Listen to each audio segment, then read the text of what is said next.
નમસ્કાર મિત્રો, સ્વાગત છે તમારું મારા કિચનમાં। આજે મેં બનાવી છે દાળ પલાળ્યા વગર ઇન્સ્ટન્ટ મેંદુવડા। ફક્ત 2 બટેકા અને 1 કપ રવાથી મેં મેંદુવડા બનાવ્યા છે, જે ખાવામાં ટેસ્ટી અને ઉપરથી ખૂબ જ ક્રિસ્પી બનશે। દાળ પલાળવાની અને બેટર બનાવવાની ઝંઝટ વગર ફટાફટ બની જશે। લગભગ 15 મિનિટમાં તમારા મેંદુવડા બનવા માંડશે। તેની સાથે મેં ચટણી પણ બનાવી છે થોડીક યુનિક રીતે। પહેલાં આપણે ચટણી બનાવી લઈશું। ચટણી બનાવવા માટે મેં ચટણી જારમાં 1 કપ જેટલા લીલા નારિયેળના ટુકડા, 1 વાટકી સિંગદાણા, 2 લાંબા લીલા મરચાં, તમે તેની જગ્યાએ મરચી પણ લઈ શકો, 1 ઇંચ આદુનો ટુકડો નાખીને આપણે પહેલાં તેને ક્રશ કરી લેશું। આટલી વસ્તુ અધકચરી થઈ જાય એટલે તેમાં સ્વાદ પ્રમાણે મીઠું, 6 થી 7 લીમડાના પાન ને 2 ચમચી જેટલો સૂકો ફુદીનો લીધો છે। તમારી પાસે લીલો ફુદીનો હોય તો તમે તે પણ નાખી શકો। અને 1 વાટકી જેટલા લીલા ધાણા નાખ્યા છે અને 1 લીંબુનો રસ નાખીને આપણે તેમાં 1 ગ્લાસ એટલે કે 1 કપ જેટલું પાણી નાખીને આપણે ક્રશ કરી લેશું। આ બધી વસ્તુઓ તમારે ચટણી જેટલી બનાવવી હોય તે રીતે લઈ શકો। એટલામાંથી લગભગ 1 બાઉલ જેટલી ચટણી બનશે। ને પીસતી વખતે જો વધારે પાણીની જરૂર પડે તો થોડું નાખવું। બધી વસ્તુ ક્રશ થઈ જાય એટલે આપણે એક બાઉલમાં કાઢી લેશું અને મિક્સર જારમાં થોડું પાણી નાખીને તેમાં રહેલી ચટણી પણ લઈ લેશું અને તેને બરાબર મિક્સ કરીને તમે ચટણીની કન્સિસ્ટન્સી આ રીતે કરી લેવી। હવે તેમાં આપણે ઉપરથી વઘાર નાખશું। વઘાર કરવા માટે એક વાસણમાં 2 ચમચી જેટલું તેલ ગરમ મૂકી તેલ ગરમ થાય એટલે અડધી ચમચી રાઈ, 2 ચપટી હિંગ અને અડધી ચમચી ચણા દાળ અને અડધી ચમચી અડદ દાળ નાખીને તેને 2 મિનિટ માટે સાતળી લઈશું। બંને રોસ્ટ થઈ જાય એટલે તેમાં 2 લાલ મરચાં નાખીશું ને ગેસની ફ્લેમ બંધ કરીને આ વઘારને આપણે ચટણીમાં નાખી દઈશું। આ ચટણીમાં મેં ફુદીનો નાખ્યો છે, તેનાથી તેનો ટેસ્ટ સરસ આવે છે। તો આપણી ચટણી તૈયાર થઈ ગઈ છે। હવે આપણે મેંદુવડા બનાવવા માટે તૈયારી કરી લઈશું। જો તમને ઠંડી ચટણી ગમતી હોય તો તેને થોડીવાર માટે ફ્રીઝમાં મૂકી દેવી।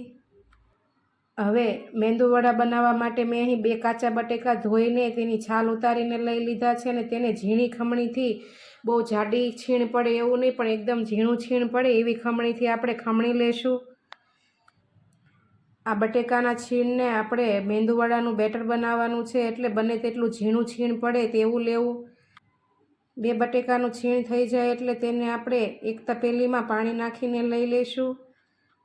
બટેકાનું છીણ જલ્દી લાલ થઈ જાય છે એટલે તેને ફટાફટ પાણીમાં નાખીને આપણે 3 થી 4 વખત પાણીથી ધોઈ લઈશું, જેથી તેમાં રહેલો બધો સ્ટાર્ચ નીકળી જાય ને જે સફેદ કલરનું પાણી છે તે એકદમ પાણી જેવું થઈ જાય ત્યાં સુધી 2 થી 3 વાર પાણી બદલીને આપણે બરાબર ધોઈ લઈશું। હવે આ છીણને આપણે પાણીમાં જ રહેવા દઈશું અને ત્યાં સુધી તેના મસાલા કટ કરી લઈએ। મેં અહીં 3 લીલી મરચી લીધી છે, તેને આવી ઝીણી ઝીણી કટ કરી લેશું। તમે જેટલું તીખું ખાતા હો તે પ્રમાણે લેવી। મેં 4 થી 5 લીલા લીમડાના પાન લીધા છે, તેને પણ આપણે ઝીણા ઝીણા કટ કરી લેશું। 1 લીંબુનો રસ લેવાનો છે અને 1 ઇંચ જેટલા આદુનો ટુકડો આપણે ઝીણી ખમણીથી ખમણી લેશું। બધા મસાલા તૈયાર થઈ જાય એટલે એક પેનમાં આપણે 2 ચમચી જેટલું તેલ ગરમ મૂકશું। તેલ ગરમ થાય એટલે તેમાં આપણે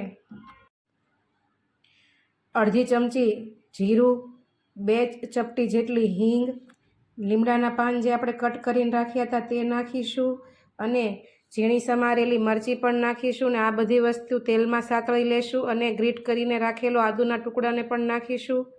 આ બધી વસ્તુઓ તેલમાં સતળાઈ જાય એટલે આપણે તેમાં અડધી ચમચી જેટલો મરી પાવડર પણ નાખીશું। તમારે મરી પાવડર ન નાખવો હોય તો તમે ખાંડીને પણ મરી નાખી શકો, તેનો પણ મેંદુવડામાં સ્વાદ સરસ આવશે। આ બધી વસ્તુઓ સોટે થઈ જાય એટલે તેમાં આપણે 4 કપ જેટલું પાણી નાખીને ઉકળવા માટે મૂકી દઈશું। 4 કપ પાણીમાં આપણે 1 કપ પાણી જે છે તે બટેકાને છીણને બોઇલ કરવા અને 3 કપ પાણી છે તે રવા માટે એટલે કે 1 કપ આપણે રવો લેવાનો છે, તેનાથી 3 ગણું પાણી લેવાનું। તમારે જેટલી વસ્તુ હોય તે પ્રમાણે એક માપથી આ રીતે લેવું। 1 કપ રવામાં લગભગ 3 કપ જેટલું પાણી જોઈ જશે। પાણી ઉકળે એટલે તેમાં આપણે 1 લીંબુનો રસ નાખી દઈશું। પાણી ઉકળી જાય એટલે તેમાં સ્વાદ પ્રમાણે મીઠું નાખીને આપણે છીણેલા બટેકાનું છીણ નાખી દઈશું અને તેને તેમાં બરાબર મિક્સ કરીને 2 મિનિટ માટે ઢાંકીને ચડવા માટે મૂકી દઈશું ને 2 મિનિટ પછી તમે જોશો તો છીણ બરાબર વફાઈ ગયું છે। હવે તેમાં આપણે એક હાથથી રવો નાખીશું ને એક હાથથી સાથે સાથે હલાવતા જઈશું એટલે રવાના ગાંઠા ન થાય। એ રીતે ફટાફટ હલાવીને આપણે રવો તેમાં મિક્સ કરી દઈશું। લગભગ એટલું પાણી રવો આરામથી સોક કરી લેશું અને 2 મિનિટ માટે ઢાંકીને મૂકી દેશો એટલે આવી રીતના લોટ જેવું બેટર તૈયાર થઈ જશે। હવે આ લોટને એક આપણે બીજા વાસણમાં કાઢીને 5 મિનિટ માટે ઠંડુ કરવા માટે મૂકી દેવાનું છે।